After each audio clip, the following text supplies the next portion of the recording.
Sean Combs stood in Times Square and was handed a key to New York City. Today, he's been indicted and will face justice in the Southern District of New York. One of the most famous names in the hip-hop world is now facing 3 charges in federal court. Many people have come forward in recent months to accuse Sean Diddy Combs of abuse, sex trafficking, drug possession, and more, but now the federal government is getting involved and promising to bring down the rap mogul's alleged criminal empire. Welcome to Sidebar, presented by Law. Welcome to the National Newspaper Publicists Association's Let It Be Known. And indeed, Diddy is at the Manhattan House of Detention this morning, where he will likely stay until and unless he is acquitted. And the trial may not be for at least a year. So he is definitely going to be spending some serious time in the Manhattan House of Detention. Listen, this guy has by many accounts has proven himself, among other things, to be a narcissist, to be entitled and arrogant and extremely ego-driven, and this is what has driven him to this day. Lack of supporters. I mean, there other superstars get in trouble and their fans come out in bulk to support them, regardless of what the trouble is. We've seen it with so many others. Diddy's attitude, his behavior, we don't see that. We saw his kids, and you have to feel really bad for his children, particularly, well, not particularly, I won't say particularly, all of his children. I was going to say particularly his daughters.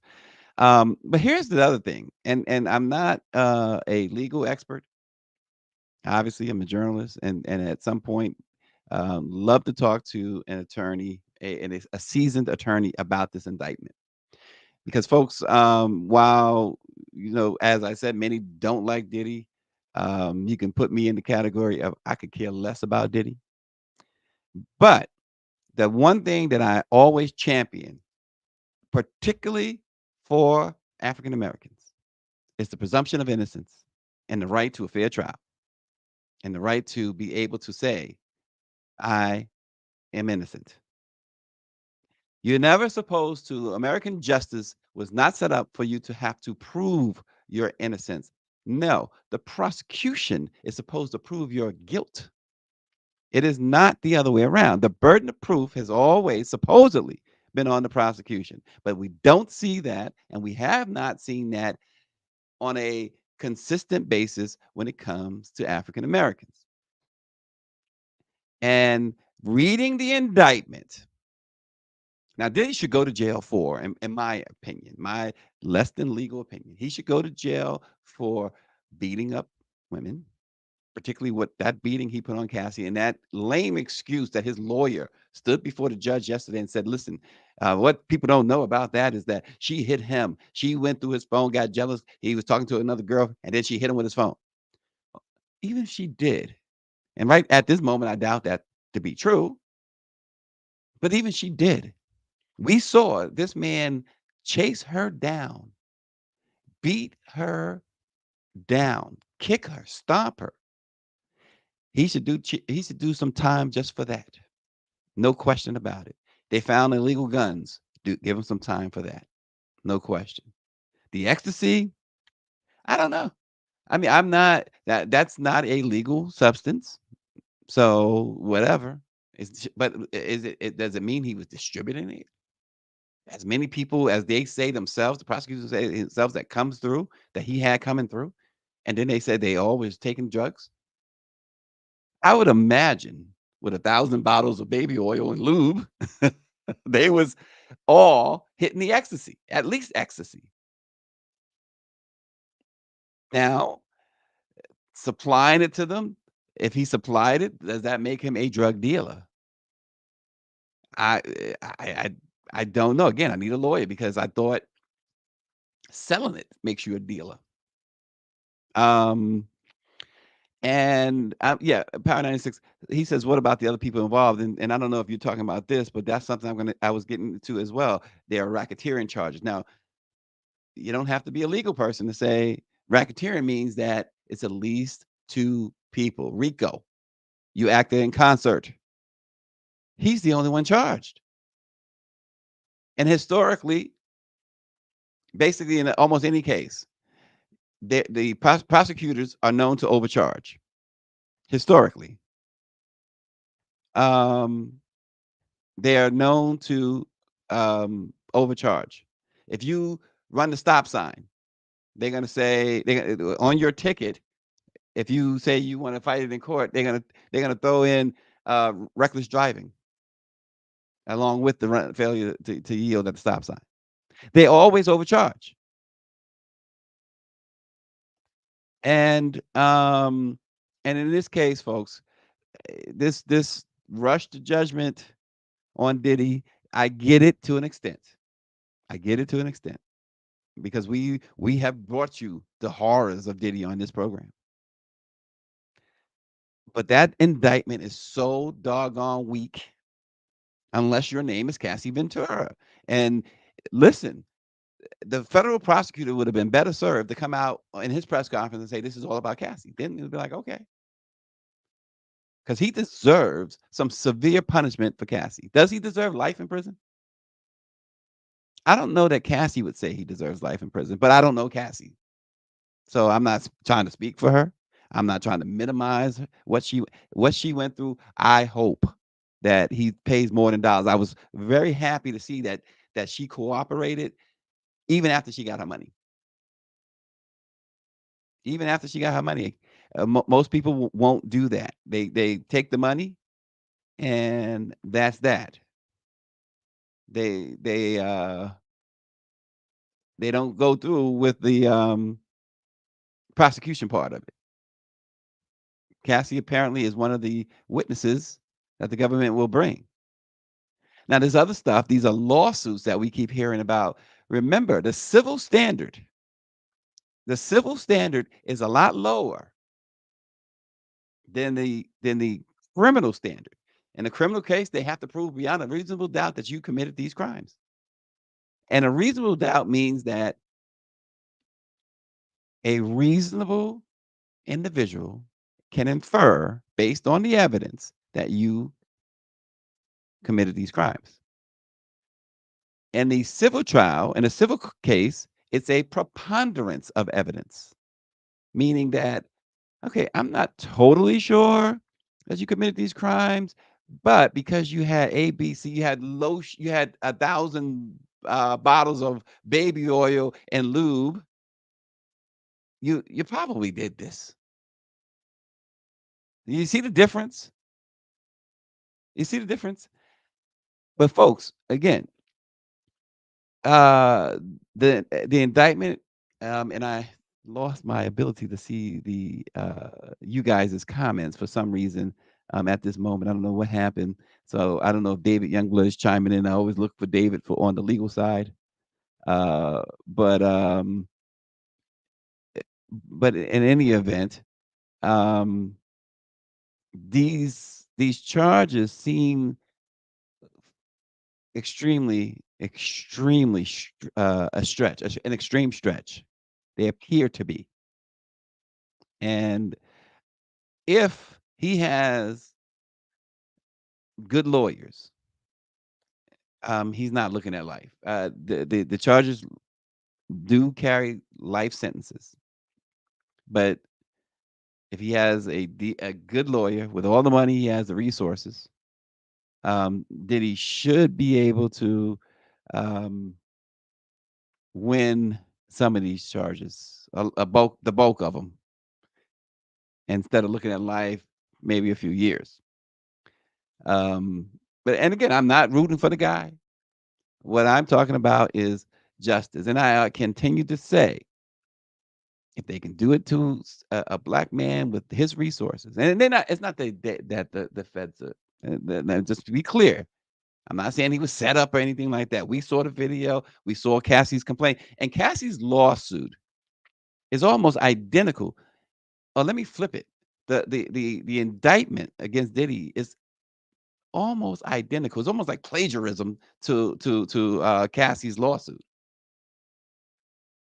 And so it's really about Cassie. And prosecutors could come out and say, now, um, perhaps some of the statutes of limitations ran out in the Cassie situation.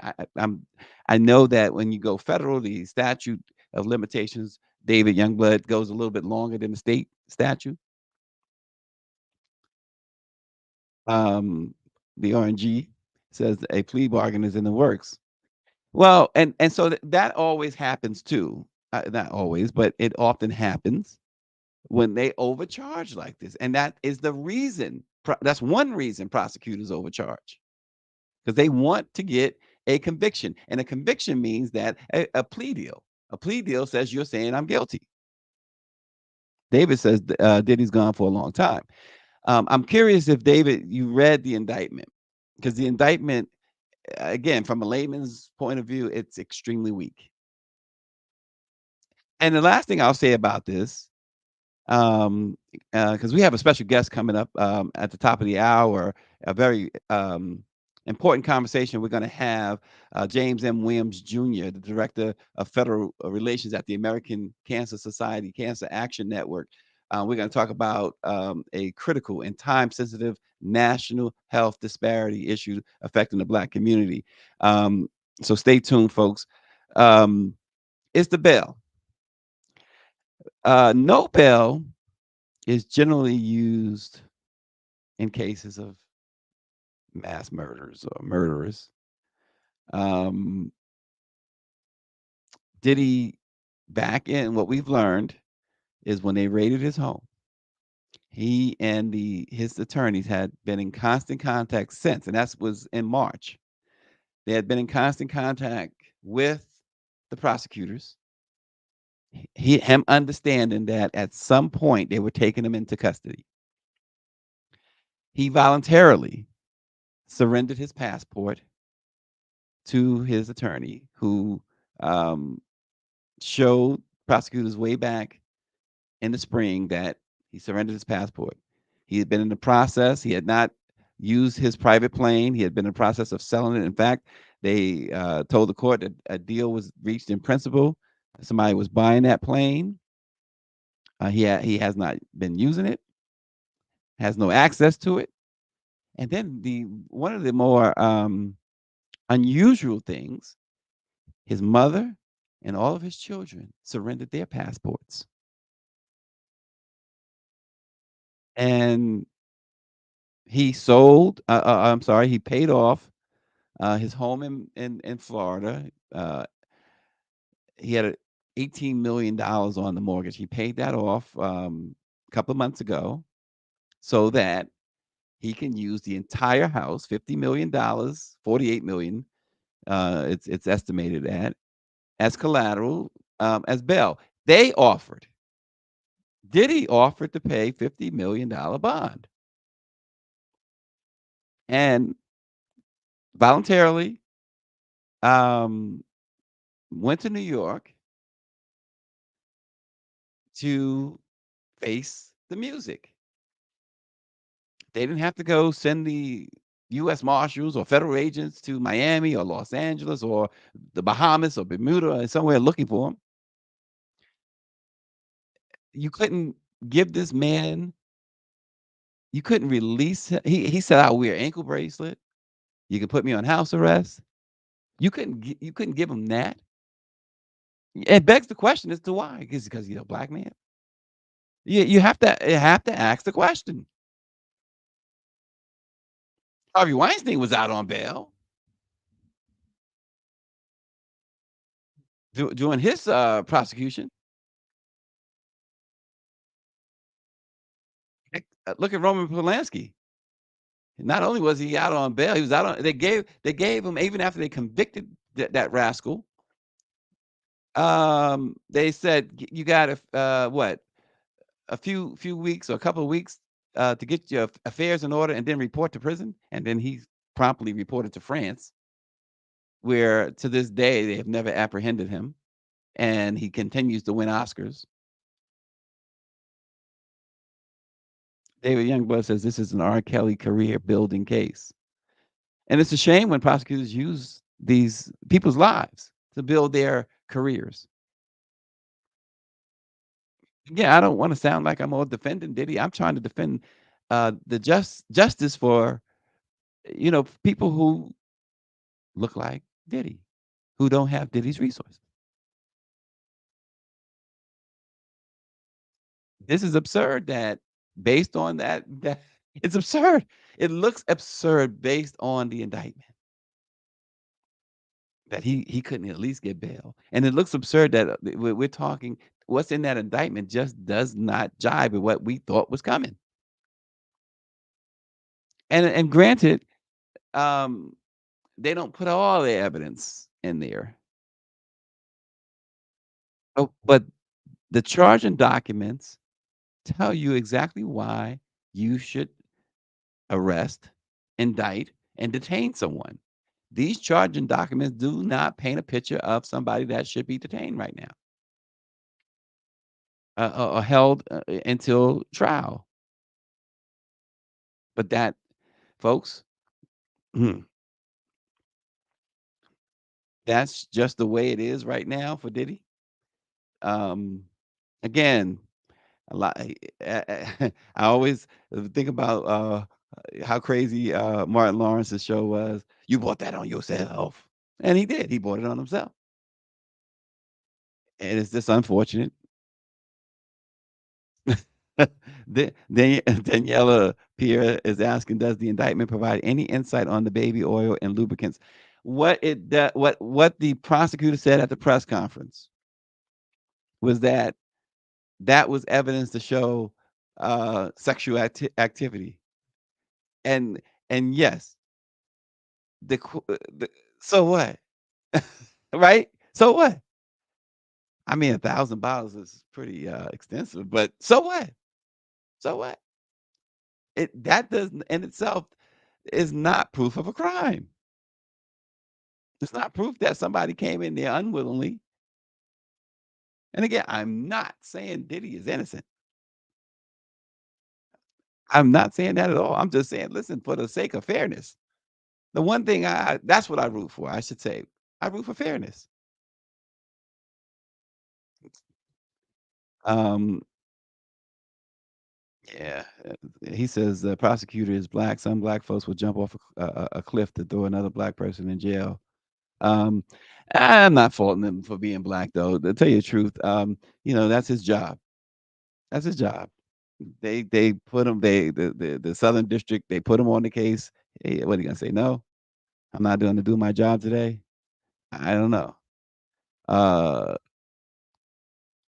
Jay Pa says, I hope he spends the rest of his life in prison and that his victims get the justice they deserve. This is all too similar to the R. Kelly case. And again, there are lawsuits out there that, some of them may be frivolous. Some of them may be just like Cassie's. Total fact. So you can't, um, Power 96, I can't go with that. Yeah, listen, I get it. I get it. Because sometimes black folks will do too much. I mean, I never forget the black woman on the Cosby case. You know, she was just doing too much. She really when I say doing too much, it was like her whole. She knew the media was there. She knew she was the only black spot there in the prosecution team, and they were spewing so much racial hate. It was like watching Byron Donalds at a Trump rally. And David says, if there's a RICO indictment, they intend for you to never go home. And but David, so the RICO means more than one person, right? Where's the second or third person in this indictment? There's not even. I've read the indictment. There's not even unindicted co-conspirators. They usually do that too. They list people as they're not indicting them right now, but they are considered co-conspirators. So they are referred to as unindicted co-conspirators. There's not even that. There's a lot of holes in the charging documents in the indictment papers. David says that's coming. Okay. So David is like, okay, just hold your horses. They are it's coming. And yeah, Orange, I am not a fan of Diddy's at all. Not a fan of Diddy's at all. Um and folks bring up the Kim Porter situation. And as I said yesterday, and again, I'm not going to say who. In fact, I've seen the person is in the media today who I was with at the time, along with another person, when Kim called and came over with these dark glasses after she said Diddy had beaten her up. He's not a good person. He's got issues. Not a good, not in the least bit from everything that I've seen and heard. And from those who, again, I don't even see the hip hop community. Nobody in the hip hop community speaking up or speaking out and saying, "Hey, you know what? Diddy's my man. I stand by him," or something like that. You can't stand by this mess. Real quick before we get to our special guest, yesterday the vice president spoke with the National Association of Black Journalists in Philadelphia. It was the first appearance with the NABJ since former President Trump appeared at the NABJ convention in Chicago 6 weeks ago and made a complete mockery of the NABJ. And what killed me, just from the tip off yesterday, Ken Lemon, the NABJ's national president, tweets out, and I was going to talk about Jaron that you just saw in the picture, Jaron Keith. There, he the only person. It was three on the panel, three journalists, same with Trump, but he's the only one that represented a black-owned organization, and that, folks, Jaron is a pro. He's an absolute pro, and I was happy, and he was thrilled. I mean, he was tweeting and putting on his Instagram. He was so thrilled about this opportunity, and I'm very happy for that young man, because that's a guy who whose presence, who's present, um, is already what many people's future want their future to be. And his future is nothing but bright in this dying business of ours called journalism. Um, but kudos to Jaron, a great guy. Everybody at the White House absolutely loves him, and for great reasons. For great reasons. Intelligent, brilliant journalist. Really appreciate Jaron. But Ken Lemon tweets out ahead of time about the event, right? Tweet out yesterday before they started with hashtags fact check. Some nerve on that guy. Some nerve on that dude. Where refused to fact check Trump, refused to fact check at all, allowed this man to come in and disparage black women at a black journalist convention. And he's got the audacity to tweet fact check Kamala Harris. Right. Power 96 said he didn't even watch because he said it was just funny to see NABJ bragging about live fact checking with VP Harris. Are you kidding me? I mean, sometimes we do it to ourselves. Joe Pa says, I keep telling you, Lemon is undercover MAGA. It's just unbelievable. Now, I will say this, and I get what the I talk about Jaron, but the other two on the panel, I forget the young lady's name, I forget the man's name, the other guy's name. But I just they just didn't move me. Politico is one of them, and I forget the other. And Homegirl seemed like she really wanted to go in hard, and I was like, save that energy for somewhere else. Not that the vice president didn't deserve to be pinned down the question, because I thought she did a horrible job on the reparations question. I thought the vice president did an absolutely bang up job, a horrible job on the reparations question. Because here's the thing, and then she was saying some things that I get, and people should get, because she basically didn't really answer the question, but she answered it in a way that she talked about how there needs to be this deep discussion. They was talking about whether or not she would do an executive order to get this committee to study reparations, and she did say certain things, like certain things don't need to be studied. She felt like the conversation needs to be had, a national conversation should be had. But she mentioned the money that the Biden-Harris administration, unprecedented money to HBCUs. She talked about the redlining and all of that stuff, and the things that they've been working on to make sure that home appraisals were fair again, and things of that nature. These are the things she said was needed. Folks, the thing about reparations, it's not happening. Let's just face the facts. It's not happening. It's not happening. So if that's your hang up, then hey, you will never support any candidate, which is fine if that's what you choose, because it's not happening. Even look at the California thing we followed constantly, right?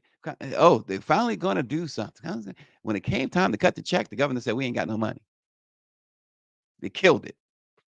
After all that buildup, you might get little things on a local level. Aurora, Illinois.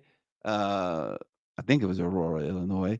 What Boston did. You might get little things, but drop it as far as thinking on a federal level. And one other thing, and I will say this, because that young lady, the journalist yesterday in the panel, why, folks, I really, really need to know, why is the Gaza-Israel issue a deciding factor for Black folks? Why is that?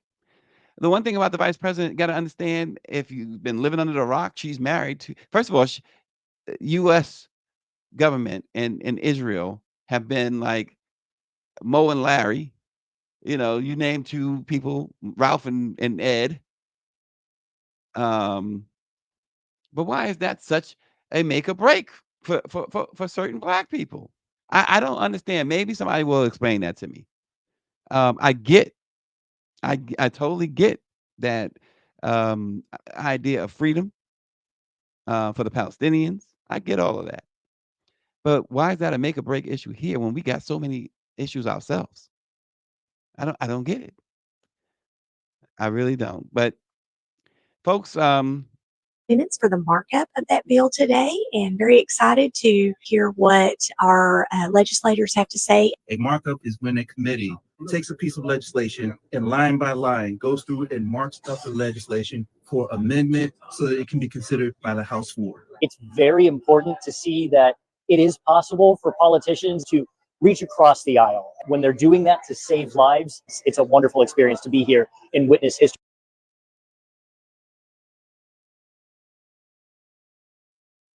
James Williams Jr. is the director of the federal relations at the American Cancer Society Cancer Action Network. In 2024, more than 2 million Americans are expected to be diagnosed with cancer. We're going to talk about that right now with James Williams Jr. James, how are you? You're muted, James. See, James is old school. He's like me. He's old school. So you gotta give him a minute. You still muted. Well, listen, you need some help over there, my man.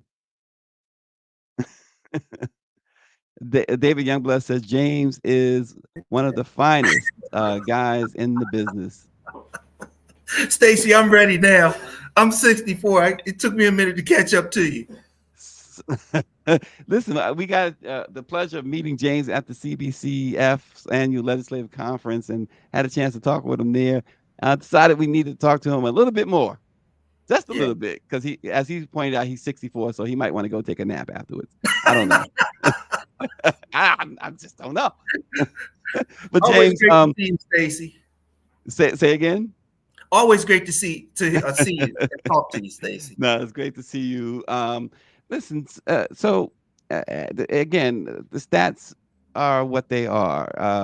2024, as we said, more than 2 million people are expected to be diagnosed with cancer, and we know that cancer advocates from across the country headed to Capitol Hill to urge lawmakers to pass legislation critical to advancing cancer early detection tests. James, talk about this early detection and the tests that are involved in this and why so crucial. Mm-hmm. Well, first of all, thanks a lot, Stacey. It's always great to see you, and it was great to see you at the Congressional Black Caucus Annual Legislative Summit. So for the past 4 days, the American Cancer Society, Cancer Action Network, which is the nonprofit arm of the American Cancer Society, and we seek evidence-based public policy solutions to lower the burden of cancer for everyone. We had 2 big asks. Now go from the second one first. The second ask is to support final passage of the Medicare Multi-Cancer Early Detection Screening Act before the end of this Congress. One thing we know is that screening can save lives. And early screening is important because when detected at later stages, treatments are more limited and outcomes are generally poorer for cancer. And unfortunately, screening rates among African Americans lag behind those of everyone else. And multi-cancer early detection tests are tests that are innovative, brand new, and they have the potential to detect multiple cancers through the use of a single test. Right now, Stacey, we can only screen for 5 tests for cancer: prostate, breast, colorectal, lung, and cervical. Every other cancer that you get are because something else was going on and your doctor, she or he was able to pick up on it. This legislation in Congress has over 303 House sponsors, 62 Senate sponsors. That's over 2/3 of the House of Representatives. Stacey, it was reported unanimously from the House Ways and Means Committee. It is now in the Energy and Commerce Committee. The Senate Finance Committee across the street in the Senate has it. And, we have assurances. You got to always keep hope alive. I used to be a chief of staff to John Lewis, but, we think that this bill can be passed into law this year. And it's absolutely critical. It's just a wonder, James, that even at this late date, with we know so much, we've learned so much about cancer that bills like this haven't, they still haven't even come up until now. That's right. One thing I learned from my 20 years of working on Capitol Hill, Stacey, is just because something's a good idea doesn't mean it's going to be signed into law. One thing that I learned from I learned lots of things from Mr. Lewis, but one of the things that I learned is that, protest without policy is nothing but a walk in the street. This is the policy, thank goodness, that over 750 of our volunteers, look, these are people who have families, jobs, businesses. They have flown from all over the United States to come to knock on 535 doors to advocate for 2 things: to support the highest possible increases for cancer research and prevention programs in the FY25 funding bill. For those who don't know, FY25 begins in about 13 days, which is October the 1st. And also, as you mentioned earlier, to support passage of the Medicare Multi-Cancer Early Detection and Screening Act. This is it humbles me every year when I come to our annual legislative summit and lobby day, which is led by our, President Lisa Lacasse and our CEO, Dr. Karen Knudsen. Yeah. So let me take this question from Mike V for you, James. What role do you know what role the Affordable Care Act, Obamacare, plays in cancer screening for lower income people? Yes, the Affordable Care Act, Stacey, you and I are, well, maybe not you, but I'm old enough to remember if you didn't have a job, you didn't have health insurance. And Right. one thing we definitely know is when you have health insurance, you're more likely and able to go get screening and go get testing. So for years, people weren't getting screened or tested simply because they did not have health insurance. The Affordable Care Act, which was one of the pinnacles of the American Cancer Society Cancer Action Network for final passage, ensures that more individuals, especially those low-income individuals, look, Stacey, I'm saying something. Not everybody who's African American is low income, but but it just affords more access to screening and testing. And one thing we definitely know is that when you get screened and tested, you lower the rates of cancer and the lower rates of cancer deaths. One of the things we talked about, and I want to get into, is about tests for things like prostate cancer and other cancers. But before I ask you that, Angela Connolly, speaking of, says for women with dense breasts, she says Yes. that machine is painful. Thus, the lack of screening in Black women. And this is where we went with our conversation a little bit last week about the lack of screening for cancers. And in this case, Angela's asking, she's talking about breast cancer. Right. Well, one of our requests this year, let me just kind of break it down. So when we talk about supporting the highest possible increases, we're specifically asking for 51.3 billion for the National Institutes of Health, including 7.9 billion for research at the National Cancer Institute, 1.5 billion for the Advanced Research Projects Agency for Health, it's also called the ARPA-H, and 472.4 million for the Centers for Disease Control down there in Atlanta, including 230 million for the National Breast and Cervical Cancer Early Detection Program. What is that program? That program, if you can't afford to get a mammogram or a Pap test, it will provide that for you. But one thing that we're big on at ACSK, and that's the acronym for the American Cancer Society Cancer Action Network, is we want a continuum of care. We don't want someone to just get a test and say, okay, you have cancer. Well, okay, good luck. What the National Breast and Cervical Cancer Early Detection Program does, it is targeted to lower income women so that you can get a Pap test, so that you can get a mammogram. And also, if you need treatment, surgery, whatever, it goes the complete continuum. It has done a lot to reduce, breast cancer among all people. And look, there's a big concern about breast cancer for Black women. Black women are 41% more likely to die from breast cancer. Hear me, 41% more likely to die from breast cancer than all other women. And, that's due to a lot of reasons. And, unfortunately, some of that research is going to go into ensuring that mammogram machines are more comfortable, that we can screen for dense breasts. So in that a lot of Black women tend to have more than others. Yeah, and you had a journey. You have had a journey yourself that you were explaining, and it starts with the testing and things of that nature, and also knowing your own body, and lastly, and I'll let you talk about this, having doctors or caretakers who look like you. Yes. So my cancer journey, and thank you for bringing that up, it's one that, I'm not ashamed nor shy about sharing. I'm 64 years old. If you're watching on your TV show, I don't look like I'm 64, but hey, No, you don't. You don't. Thank you. And so when I was 39 years old, my late wife said, I'm running marathons. I'm in shape. I'm eating right. And, I'm a new chief of staff to John Lewis. And I figure, hey, I'm going to, everything's okay. And so, the numbers back then was if you were 50 or 55 and up, you should get a PSA blood draw, and that was the initial indicator for a PSA test. And so what I did is fortunately, when I worked on the Hill, they were testing the American Cancer Society had testing for prostate cancer, and I had that test, and my numbers came up high. But the doctor I had, whom, as you referred to earlier, Stacy, did not look like me. I said, maybe I don't have to worry about this.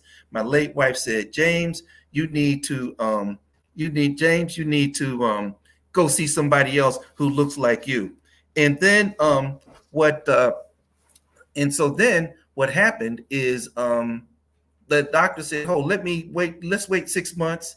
Let's have another PSA blood draw, and let's see what happens. And the doctor who looks like me, I got to give him a shout out. Dr. Arthur Burnett Jr. He runs now the urology department at Johns Hopkins. 6 months later, my numbers increased. I had a biopsy, came up positive at 39 for prostate cancer. And I had a radical prostatectomy. I was in that bed 2 days with the catheter coming out of my body. And Dr. Burnett said, you know what? I'm putting you in a clinical trial right now. What's a clinical trial? Well, this is a way in which we can help to better determine how African Americans can get treated and diagnosed with prostate cancer. I did that. And so what ultimately happened is I also became a volunteer with the American Cancer Society. What helped me, being in a clinical trial saved my life, because 4 years later, my prostate cancer came back. I was treated with radiation. I was, and my life has been not the same ever since. It was a tough journey, though. Let me tell you, there was some tough situations. I had to go through 15 rounds of radiation. And during that time, my late wife was traveling a lot. So I'm in a wheelchair going to basketball games. I still got this catheter in my body. It was hard. But, one thing that I have said today, if I did not get screened and tested, I don't see my youngest daughter graduate from George Washington University Law School, where she passed the bar the first time, bought a house, and working at a big corporation. I don't see my son, who is autism, nonverbal. I don't get to see him have a wonderful, full, complete life. I don't hold my late wife in my arms as she takes her last breath. And I will say, most importantly, I don't get to marry the beautiful Patrice, who now completes my life and takes care of me. And I mean, my goodness, I have been so blessed. But all those blessings would not have happened if I did not get screened and if I did not get tested. Wow. You can put that on a loop. That is pretty cool. What a testimony. What do you think? You at church or something? This is let it be known. When you marry these Southern ladies, they make you go to, hey man, all I need is the order. How they go. James, and the screening part. Yes. It's something, screenings, clinical trials. It's something that historically we just don't participate in as African Americans. Have you seen an update in that, and a good update? Are we starting to participate more? Yes, I can say that, the American Cancer Society, we're working on an arrangement and a cooperation, a collaboration. That's how these kids put them, the collaboration with the National Medical Association, which is, the largest medical association of African Americans. And we're specifically looking to do more on-site screening, more mobile screening. I participated in an event an ACS CAN did last year with the National Medical Association at their annual conference in New Orleans. From that conference, 115 African-American men were screened for prostate cancer. 3 tested positive for it. And I will give a little bit of a testimony. Thanks to that, 2 of the men tested positive, said, James, I never thought that I would should get screened. And because I got screened, I listened to you, I got screened, and I tested positive. So, the standards, though, let me tell you, so there's legislation on the Hill called the Prostate Specific Antigen for High Risk Insured Men Act. This bill would eliminate copays for high-risk insured men. Oh, High risk are African, if you're an African American man and you're 40 and above. If you're not an African American and your dad or your uncle had prostate cancer, that puts you at high risk. And so pretty soon the American Cancer Society is going to come out with revised recommendations along those lines. And I've been telling every African American brother that, see, you would have slipped through my fingers, Stacey, because you don't look like you're 40. But here we go. You look That's not younger what he than told me 40. at the conference last week. So go ahead. But I have a long memory when it comes to petty stuff, so don't test that. Okay, all right, okay, man. Thank you. So really, what we're looking at are, if you're African, I've been telling brothers, if you are 40, north of 40, get screened, get tested. And the reason why you do that is because it's a simple blood draw. I know why men are scared to get tested for prostate cancer. There are two reasons.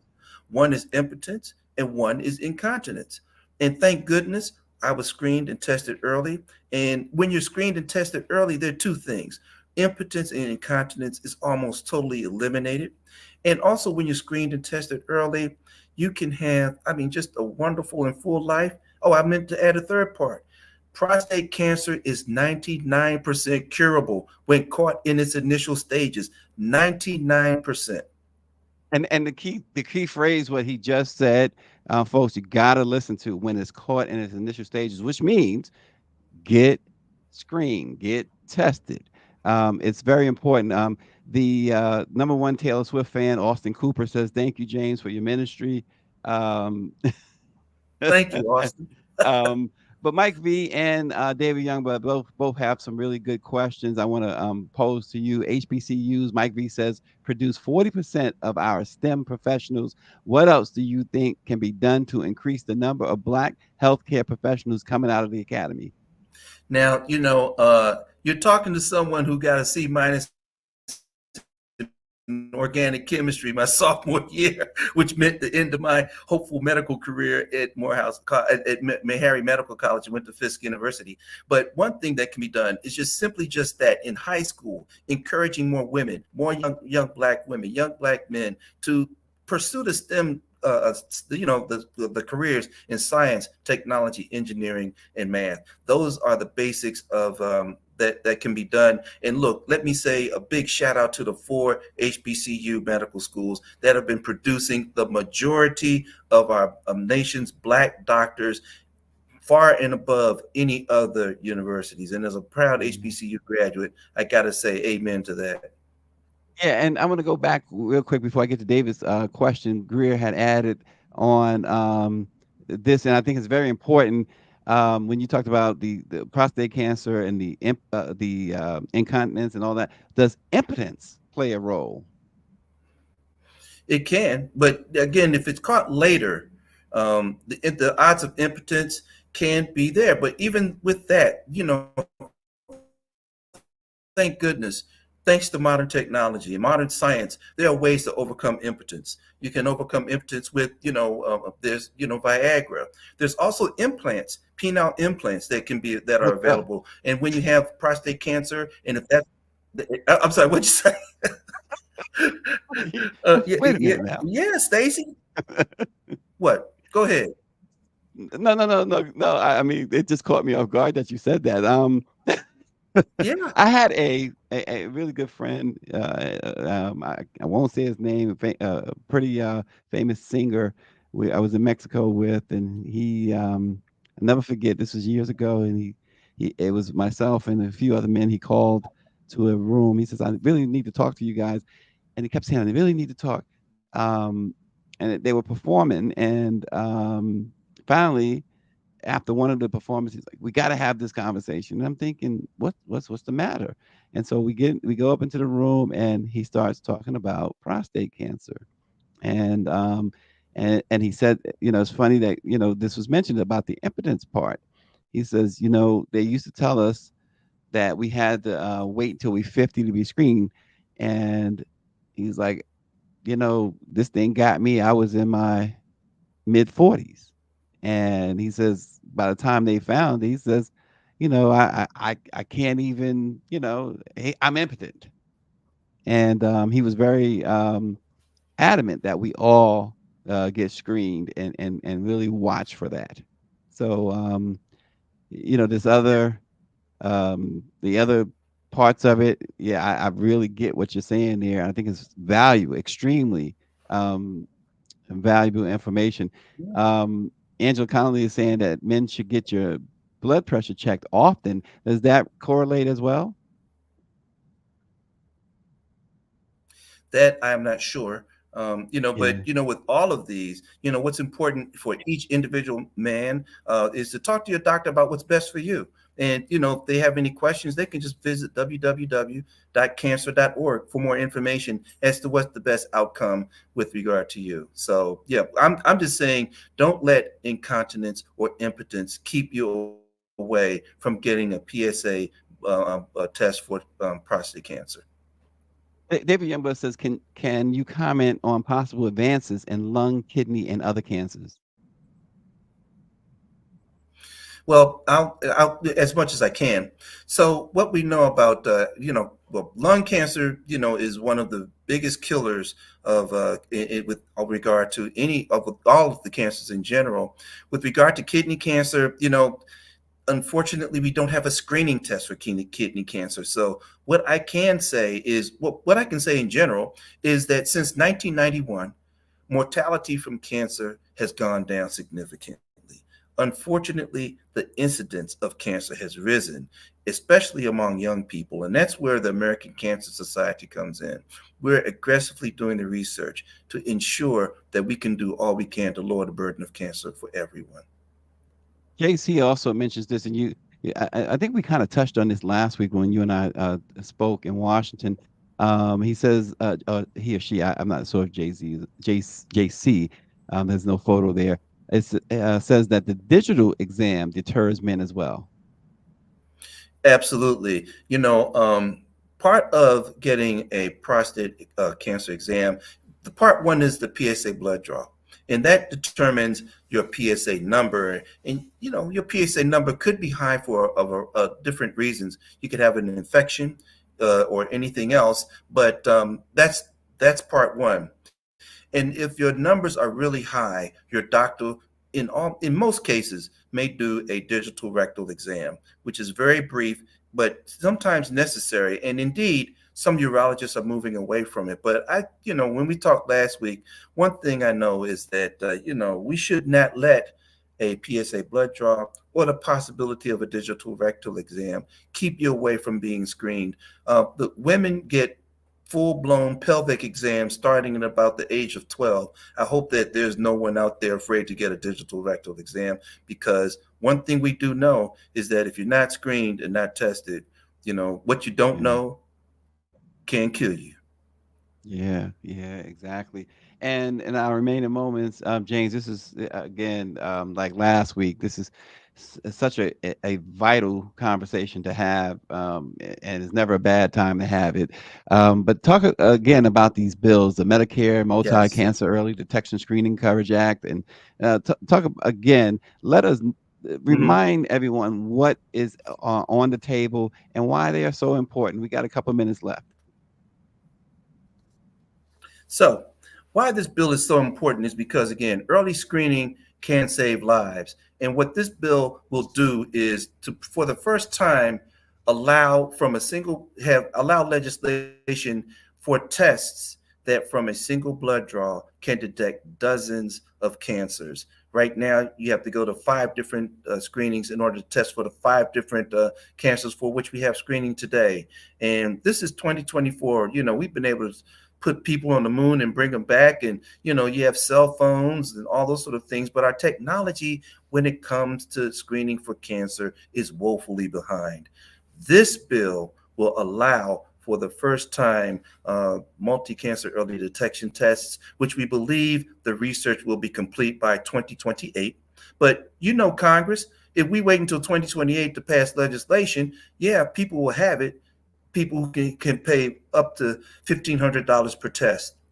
The importance of this legislation is that once these tests are ready, after meeting FDA approval, and also once clinical benefit has been shown, they can be under the Medicare authority where these can be affordable to anyone on Medicare. That is so critical and that is so key because, again, I know I'm sounding like a broken record here.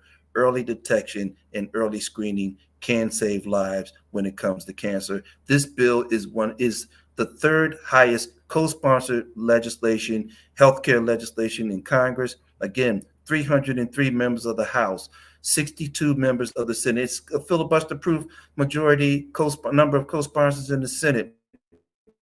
And right now, we're going to have to face a lame duck session to try to get it passed and across the finish line. But that's where all your listeners come into play. Call your member of Congress, call your member of the House to make sure that they support two things: an increased level of funding for cancer research and prevention programs, and final passage of the Medicare Multi-Cancer Early Detection Screening Coverage Act. No. And again, remind folks where they can learn more about the American Cancer Society Cancer Action Network.